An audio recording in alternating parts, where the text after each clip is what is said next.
Hello, everyone. Today I'm joined by Zoran, an active member of Student Filmmakers. He is currently working on a few projects that we are going to talk about. Zoran, how did you discover your passion for filmmaking? My passion for filmmaking goes back to moving to Canada. My family moved to Canada in 1988, and I was still painting at a time. I was really active in painting, and I was pursuing a career in arts. And my next door neighbors were actors on 21 Jump Street, which was being filmed in Vancouver, the original 21 Jump Street with Richard Grieco, Johnny Depp, and Yang Yang. And I really found a passion, and also I tried to use a lot of things from painting, framing, selecting the frame and layouts and all this stuff. And I started hanging with these guys, and I started making small videos. And that led to me getting onto the film set. And the best way to, back then, I don't know, maybe probably even now, was to be an extra on the set. So they got me onto the extra casting, and I started going to the shows and observing from the extra point of view how the whole filmmaking is done. My family wasn't the one who gave me the camera and said, here, go and make the film, which is the case with some filmmakers. So I kind of developed my passion towards filmmaking from the artistic point of view. And I decided to go to Emily Carr and pursue my studies in film and video, which was being taught back then. Still analog, film as 16 mil, and video as your 3/4 U-matic or VHS format. So I learned the traditional old way, and that kind of grew. And then along the way, I won a few film festival awards, and that kind of solidified my passion and my decision to be a filmmaker. Which were the biggest challenges that you encountered when you just started, and how did you overcome them? Back then, it's the equipment, because nowadays we have the cell phones which can record and take pictures. Back then, you really had to rely on few colleagues or friends or associates who have some kind of equipment. And you also want to have a decent equipment. So what happened is that, as I said, I wasn't the one whose family has given me a camera. So I always seek to collaborate with colleagues who have camera and want to do some projects. And then also, once you have the camera, then you're like, how big or how small I want to make this project because of the budgetary concerns. And so those were those are your traditional standard issues, like the equipment, what format we're going to film, how much money do we have, how many actors are we going to go with, really friends who want to be actors, or are we going to get and cast some really educated, trained actors. So those are always some issues or some concerns that you have as an aspiring filmmaker. Your indie feature film, Friends Like This, is a success, currently featured on Amazon Prime. What was your main inspiration to create this project? So the project developed as a collaboration between me and a local aspiring writer, Josh. And so what happened is I was a part of the Sutter Collective, and I was introduced to Josh, and Josh came to me with this project idea. And it was a really elaborate idea. It had over like a dozen actors, 6 locations, and he also was dreaming of having like well-known American-based comedians. And so he talked to me, and I said to Josh, like, that's all great. I really like the project. I want to help you with this. Cats on the Roof. That was the name of the project. And I said, like, let's you need to scale it down. That's because nobody knows, and nobody's going to hand you out. Like at that point, I was estimating indie budget at around like no less than 750,000 Canadian dollars. And slightly over $1 million, just to do it properly. And I said, Josh, take this as your challenge, and figure out a script with 2 to 3 actors and 1 to 2 locations, and let's see what we can do. And if it's something really outstanding, let's do it. And then he took that challenge upon himself, he went to write. He had also had a writing collaborator, Dave from Ireland, from Dublin. And in about 3 weeks, they came back with, actually, Dave is still in Ireland and Josh is in Vancouver. He presented me a script. I read it. I said, wow, this Friends Like These sounds really good. And we said, let's start casting. And I was just working or helping my colleague Anne Fiore, who is a local casting agent in Vancouver. She casts for Hallmark films, and now she's a director for Hallmark films. And she had a really amazing cinematographer, and Bryn McCashin, and she also had a perfect sound person, Willie Irwan. And I said, guys, would you be willing to work on this project? It's an indie project. We want to make the crew tight as possible, like not that, and they came on board. And then we also got a few other people, and also helped greatly by allowing us to use her casting office in Vancouver and her casting book to call the audition and start hiring or casting a local talent. And then one step, that was the first hurdle, and then we finished that, and we started concentrating on pre-production and getting us ready for the shoot. You are currently developing Mr. Big, a true crime show. Can you tell us a bit more about this? Yes, of course.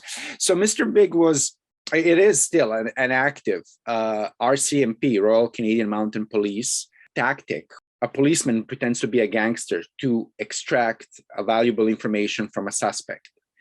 And there are many cases. There are over like 160 cases, registered cases, where RCMP pretended to be someone they are not, other than police.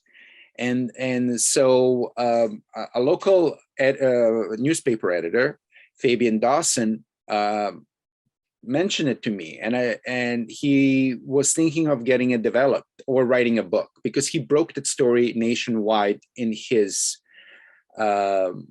writings in a local paper. And then what happened is that I said, let's see what we can do. He's still active friend with few of the members or previous members, and those guys, those retired police guys, had stories to tell, and what was declassified.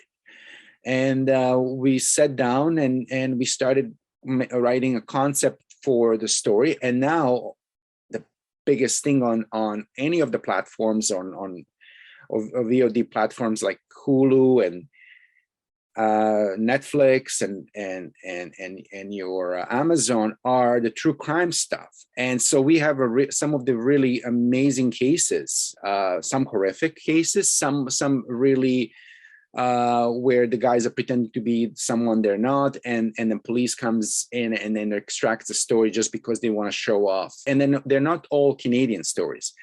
RCMP did assist a few cases in England and United States and Australia. Now, this procedural matter, the Mr. Big, is not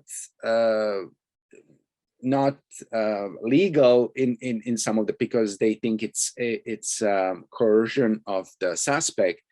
But in Canada, it's still widely used. Judges accept it, and then what happened is that it tells some really colorful and eclectic stories.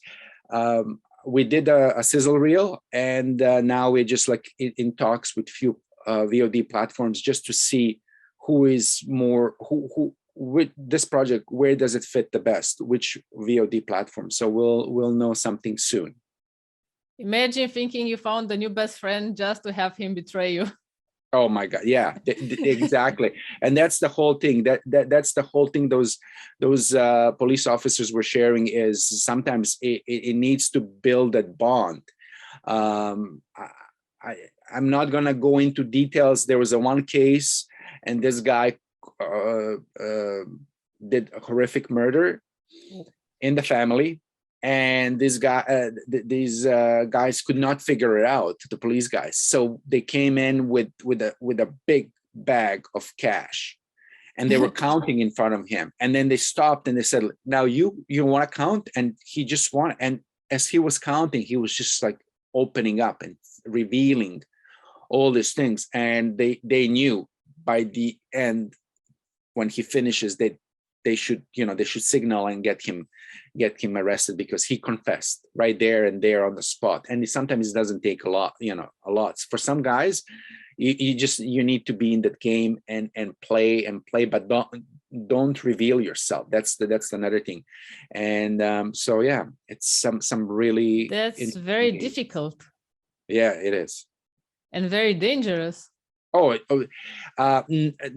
knock on wood, like they say, no police like one police officer has passed on, but it wasn't from any of the, it's just he fell out of, I think he fell out of moving vehicle because he wasn't fastened or something like that. That's what I know about it. So. Oh, understand. What projects are you planning to work on in the future? I have 2 other projects that are really dear to me. One project is called Karma. It's with my good colleague of many years, of now close, 20 years now. LA based writer and director, Victoria Larimore, and it's called Karma. And Victoria developed this Karma on the similar principle of Twilight Zone with a twist. And we did it originally as a short project, and we were supposed to do it for Quibi, which was defunct short platform 2 years ago. And we scaled it down to a short, bare minimum, like 10-minute episodes, which can be scalable to 15 also for VODs or online. And they have a twist. All of the stories have a unique karmic twist. And that's the project that we are now considering probably doing it all at once. I'd actually love to see that one. Yeah, all 10 episodes. So we'll see. I'm curious about the twists. Yeah, the twists are like Victoria is award-winning Emmy and also worked on Broadway in New York, and now she's in the last or close to 20 years based out of Los Angeles, and she's doing a couple of projects, and she also directed many short films and documentaries, some of them that are in distribution, current distribution. So she has amazing approach and take on the whole karmic stuff. And what's really interesting about the projects is that they can be current, and they can be also like taking place in past, and it's just like works out so perfectly. So I'm really excited about that project in particular, because I really, as I said, I've been working with Victoria on many projects for the last 20 years and close to 20 years, and she's been amazing colleague and associate and production partner. So. What advice would you give to those who are just starting and want to create their first feature film in the hopes to be featured on a big platform such as Netflix or Amazon? I always look at Amazon or Netflix as the goal, and it's an amazing platform to express and show your work. But when I did Friends Like These, I never thought of getting Friends Like These on Amazon Prime. It's something that happened, and it happened with the festival circuit. I think the key for any filmmaker is to look at film festivals and decide how they want to launch their film, where they want to screen their film, and follow that. Decide where do you want to have the world premiere, where do you want to have the continent premiere, where do you want to have a nation premiere, and get your film seen and shown, and get written about your film. And that's the key. everything else, I mean, look at Sundance. People go there with their films. They show their films, and by the end of the Sundance Film Festival, they sell their films to an outlets, either broadcasters or VODs. Nobody knows going to Sundance that they're going to sell it to Netflix or Amazon. But it's where it, and also know the market, know where you, if you are looking to pitch your film or send your film to someone to see it and decide if they want to distribute it, know what they distribute and what they show. You know, you did your homework, and those broadcasters or VODs platforms will be more appreciative, that because, you know, if somebody has a lot of comedies and they only screen comedies and your film is a horror, don't send them, you know, your horror film. Find out the other, you know, the other venues where you can sell or you know, show your work. Right now I'm mentoring another colleague of mine, and he made a short film, and he's just in the last stage. Sound is being mixed this week, and then he's going to do the color correction as soon as everything is locked. And so what happened is that we are looking at the festivals, and we are deciding right now the strategy where we want to premiere the film, where we want to do the second screening, and how also think about how much money you have for the film festival, because, you know, there are some free film festivals and they're the ones that you pay. And sometimes it's difference, maybe $20 to enter a film in a really good festival where you can get a lot out of it.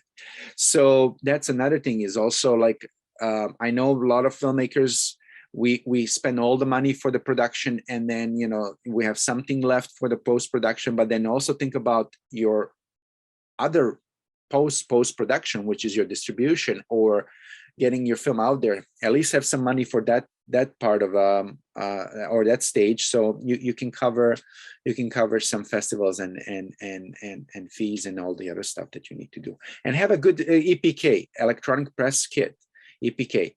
That's also, I always drumming the beat. I'm always saying to everyone, have the EPK. Simple. Have your poster as your first page, have your synopsis, have your info about your film, have the bios of your cast, some of the crew, your bio, have also info on the film, why did you do it and how did you approach it, because some festivals love that stuff. They want to know. That's your pre-interview stage, so they will decide if they're going to feature you in more publicity and all the other stuff. And then have also the casting and crew list again, but just in a text format. And then also have your info, where the film was filmed, what cameras did you use, or all your specs, and then what's the length and the contact. The most important thing is the contact. Are you the main contact, or are you one of the contacts and you have a distribution already and the distributor is your second contact? And put it in a PDF file. Make it small. No, I personally keep everything no larger than 5 megabytes, because, you know, sending it by email, nobody wants to open up a 10 megabyte file or a larger, and plus you can send it with some internet providers. So keep it up to 5, you know, because there's option when you're saving the file on PDF to optimize it, make it up to 5 megabytes and have it. And then that's the best tool. If somebody needs to know about your film, doesn't matter if it's a film festival or a reporter or a writer or a critic, you can just send your PDF and they can read it, they can get information and build a little questionnaire for a probable interview or something like that. Zoran, thank you very much for your insightful advices. I am confident it will help many of our members who are watching this video. I hope so too, and you know, and I really appreciate and like your platform. It's really insightful, helpful, and that's what every aspiring filmmaker needs to do, is to sign up, to follow up, and contribute, and it builds for a great community, and that's what we need.